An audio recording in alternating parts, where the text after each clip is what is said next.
बोला है रामा भाई के सामने, जो है कि बिंदकोल मछली मारने का काम करते हैं। अगर अति पिछड़ा समाज को मौका मिलता है रामगढ़ विधानसभा में तो ये समझ में आ जाएगा माननीय सांसद सुधाकर सिंह को और अशोक सिंह को, यहाँ जो मानववादी समन्तवादी विचारधारा के लोग हैं उनको समझ में आ जाएगा कि क्या है। जैसे जो है बिंद जो है नदियों में जब कटिया डालता है और सीधरी मारता है, जो छट आ जाती है तो छटकने लगती है, वैसे न स्थिति होगा।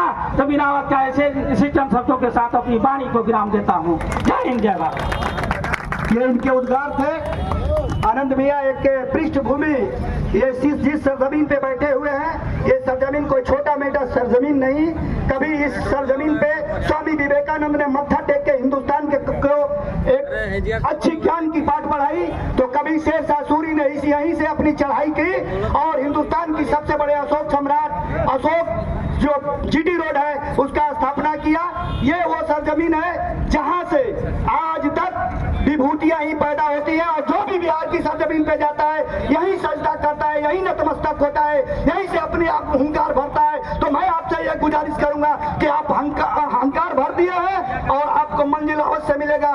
एक चंद से फिर आनंद मिश्रा जी को मैं कहना चाहता हूं कि लब खामोश रहे और जुबान को कुछ कहने दो।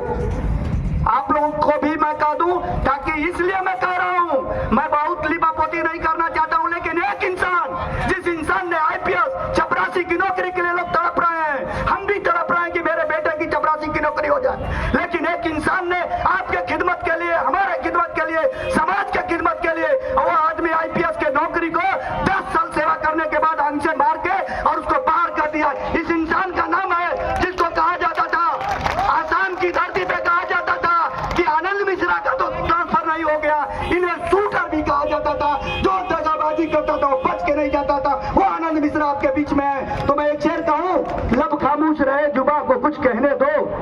आनंद मिश्रा आप कहीं जाओ, अपने दुर्गा मंदिर के सामने अपने मुजस्मे को रहने दो। जय हिंद जय भारत, खुदा हाफिज। और आनंद मिश्रा को मैं माइक्रोफोन। बहुत धन्यवाद भैया। यहाँ पे दुर्गावती बाजार में माँ दुर्गा के मंदिर के समक्ष उपस्थित सभी को नमस्कार प्रणाम। मंच पे हमारे कैमूर जिले के प्रभारी जनसुराज पार्टी के प्रभारी शमीम भाई हैं, इनका भी बहुत धन्यवाद। साथ ही हमारे आनंद जी हैं, आनंद सिंह जी हैं जो कि हमारे अध्यक्ष हैं जनसुराज पार्टी के कैमूर जिले के लिए। हमारे अयाज भाई हैं जो कि युवा के हमारे अध्यक्ष हैं कैमूर जिले के लिए। जवाहर बिन जी हैं जिन्होंने आज आप सबको यहाँ एकजुट करने के लिए प्रयास किया, इसका बहुत धन्यवाद। और साथ हमारी आरती दीदी हैं जो कि मोहनिया अनुमंडल की महिला की अध्यक्ष हैं, और इनके साथ हमारे बहुत ही वरिष्ठ अभिभावक जन हैं जो कि मंचासीन है और मंच को सुशोभित कर रहे हैं। और साथ ही अपने आशीर्वाद के तहत हमारे पीछे वाली लाइन पे बैठे हुए जो सभी हमारे नेतृत्वगण हैं, इन सब आप सबका भी बहुत धन्यवाद। हमारे बुजुर्ग हैं, हमारा आपका बहुत धन्यवाद। और आप सबको मैं फिर से तो क्या ही परिचय दूं। हम पहले सबसे पहले यही दुर्गा मंदिर में बोल के गए थे, बहुत बोल के गए थे, फिर भी वोट नहीं दिए थे हम लोग। तो एनीवेज वोट की बात नहीं है। देखिए अब ये चीज है कि आप सबको एक चीज बताना चाह रहे हैं कि हमारे फैक्ट है कि समाज ने इतना धोखा खाया है, हमारे बिहार ने इतना धोखा खाया है कि भगवान भी उतर जाए अगर सामने तो 2 मिनट के लिए उनको भी कह दे कि रुपया तो नहीं है। तो इसमें मैं किसी को दोष नहीं दूंगा किसी भी चीज के लिए, लेकिन इस बात के लिए पुनः कहना चाहूंगा कि बाकी जनसुराज पार्टी के बारे में बताऊंगा, प्रशांत किशोर जी के बारे में बताऊंगा, लेकिन इस भरोसा को आपके फिर से जगाऊंगा। आप में से बहुत लोगों ने मन में सोचा होगा कि आनंद जी ऐसे आए हैं, चुनाव न लड़ेंगे, चल जाएंगे, फिर नौकरी ज्वाइन कर लेंगे। देखिए आप भी आपके सामने 1 साल बाद भी खड़े होके वैसे ही और उसी जोश में बात कर रहे हैं। तो भरोसा को कायम रखना सबसे पहला जरूरी है। अगर आपको भरोसा नहीं है किसी चीज पे, तो यानी कहीं ना कहीं हमारे अपनी ही जो कहते हैं ना आत्मशक्ति, हमारा आत्मबल कमजोर होता है, तभी हम दूसरे पे भरोसा नहीं कर सकते हैं। और ये बड़ा बेसिक चीज है। मैं आपको एक बात समझाने की कोशिश करता हूं कि जनसुराज पार्टी एक नया विकल्प बन के निकला है। अभी यहाँ भी लोग प्रश्न कर रहे हैं कि भैया सबको देख लिए, सब ऐसा ही होता है। आपको कैसे पता कि सब ऐसा ही होता है? आपने सब देखा ही कहा है जो कह दिए कि सब ऐसा ही होता है। आप कह देते हैं कि भाई जो राजनीति कर रहा है सब चोर ही है, सब गलत ही है, सब बदमाश ही है। अगर आप अच्छे हैं तो फिर आप आगे क्यों नहीं बढ़ते हैं? आप अगर लगता है कि आप सही हैं बाकी सब गलत है, तो आप सही हैं तो आगे बढ़ के क्यों नहीं आप नेतृत्व लेते हैं? इस बात को ललकारने, इस बात की संघर्ष यात्रा लेके हम लोग निकले हैं। 20,000 किलोमीटर जाएगा ये जन स्वराज पार्टी का। आप देखिए मोटरसाइकिल से हम लोग निकले हैं। आज तो हम ये 7वां जिला पहुंचे। शुरुआत किए थे हम लोग पटना से, फिर वहां से गए अरवल, फिर गए जहानाबाद, फिर गए गया, फिर औरंगाबाद, फिर रोहतास और अब पहुंचे कैमूर। यहाँ से जाएंगे फिर बक्सर, फिर भोजपुर, फिर आगे सारण, सिवान, गोपालगंज, पश्चिम चंपारण, पूर्वी चंपारण, सीतामढ़ी, ऐसे करते हुए पूरा भागलपुर तक जाके वहां से क्रॉस करेंगे, फिर पूरा जमुई होते हुए, नालंदा होते हुए वापस पहुंचेंगे पटना। 20,000 किलोमीटर मोटरसाइकिल से जा रहे हैं सारे लड़के जो मेरे साथ हैं। 20,000 किलोमीटर। अब किसी को शौक नहीं है। जब 19 तारीख को हम लोग निकले थे, कड़क ठंडा था, इतना ठंड था कि कपकपाती रूह कपकपा जाए, उसमें हम लोग मोटरसाइकिल चलाए थे। अब धीरे धीरे गर्मी बढ़ रही है, इसमें भी हमारे लड़के पूरी टीम मोटरसाइकिल से आगे जाएंगे। अब आप सोचेंगे कि भैया मोटरसाइकिल चलाना ही क्या उद्देश्य है? नहीं, उद्देश्य है कि आपको बताया जाए इस बात को, आपको जगाया जाए। मैं तो पिछले 1 साल पहले भी आया था आपको जगाने के लिए, लेकिन जगा नहीं पाया। ये प्रयत्न जारी रहेगा। आप जब तक नहीं जागेंगे तब तक हम आपको उंगली करते रहेंगे, जगाते रहेंगे। जब तक नहीं जागेंगे जगाएंगे, क्योंकि ये जो पिछले 35 साल से संघर्ष कर रहे हैं आप, और आपको पता भी नहीं है, जो 35 साल की उम्र नहीं है तो उसमें अपने बुजुर्गों, अपने पिताजी और अपने परिवार, अपने बुजुर्गों का उम्र जोड़ लीजिएगा। कम से कम 35 साल से बिहार संघर्ष कर रहा है।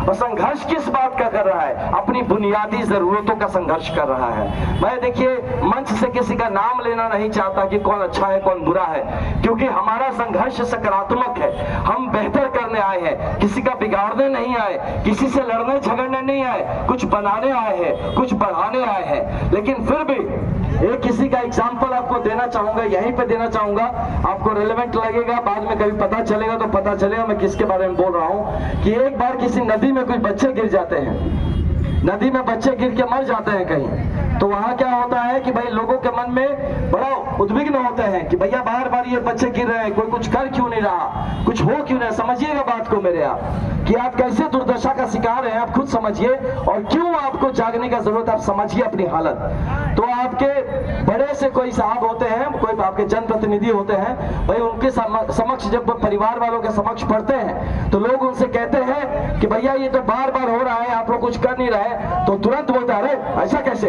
अभी हम एक्शन लेते हैं। उन्होंने तुरंत फोन लगाया, और किसको फोन लगाया? वहां के एक लोकल ऑफिसर को।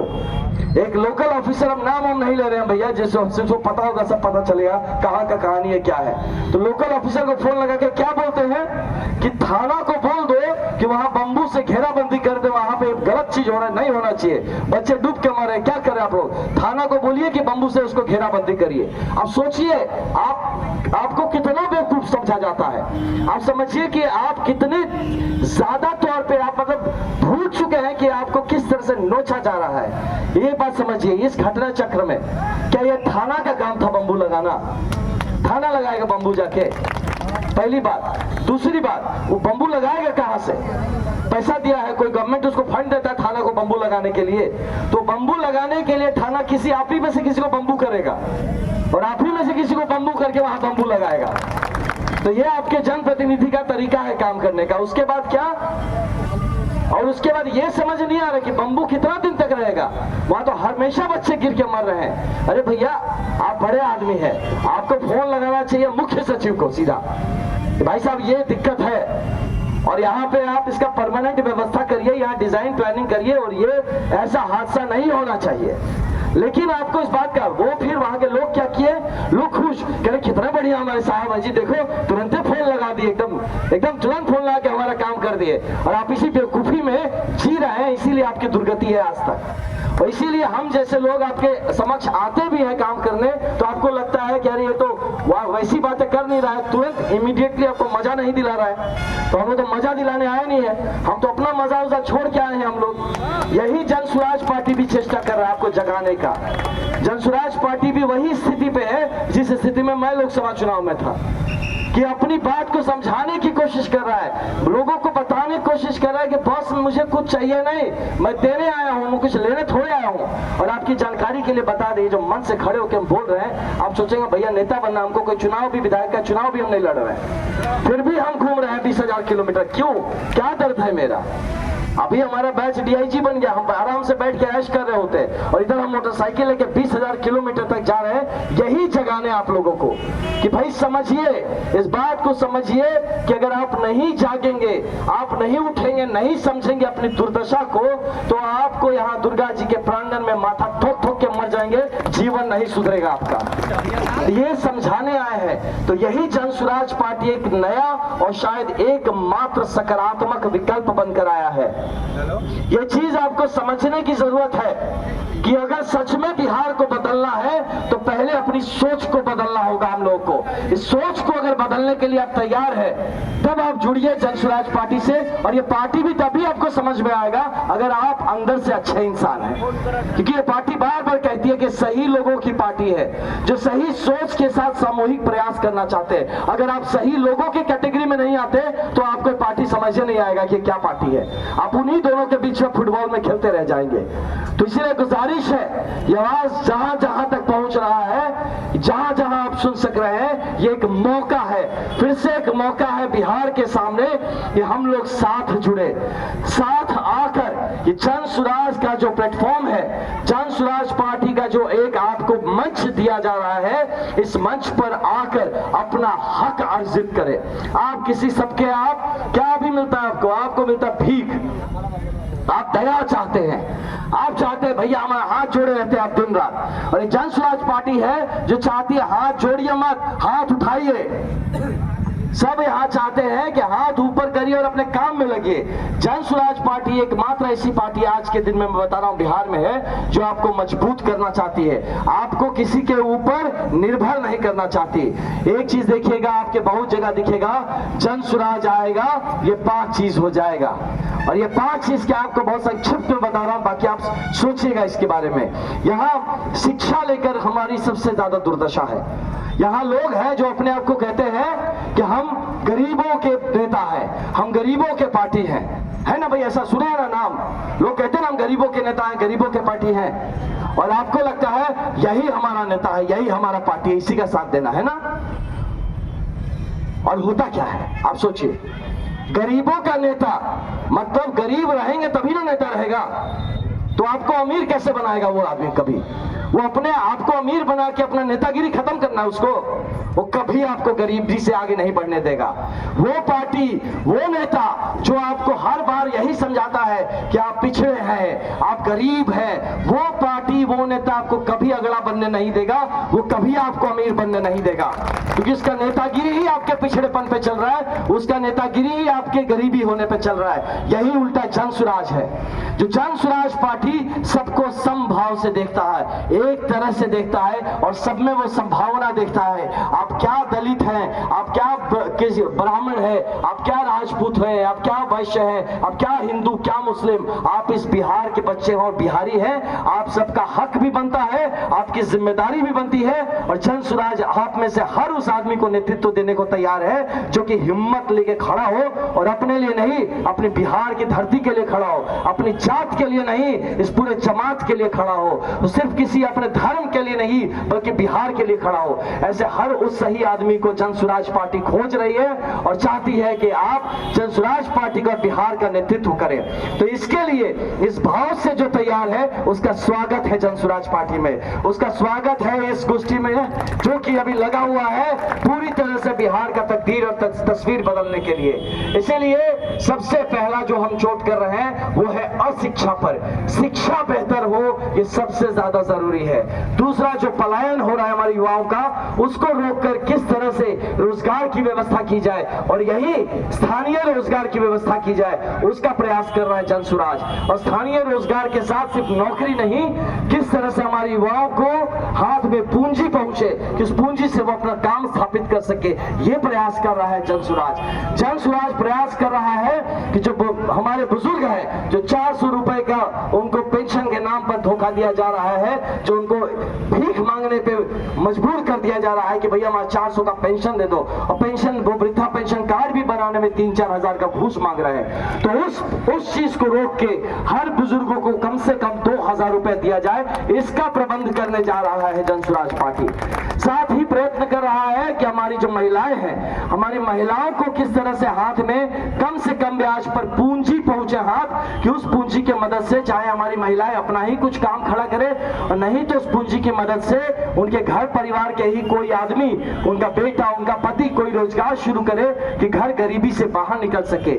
ये प्रयास लेके आया है जन स्वराज पार्टी। और साथ ही 5वां जो प्रयास है जन स्वराज पार्टी का, वो ये है कि हमारे किसान कैसे मजबूत हो। हमारे किसान जो आज खाली खाने भर की खेती करता है, वो कमाने की खेती कैसे कर सके, उस खेती से उसका घर कैसे चल सके, इसका प्रयास कर रहा है जन स्वराज।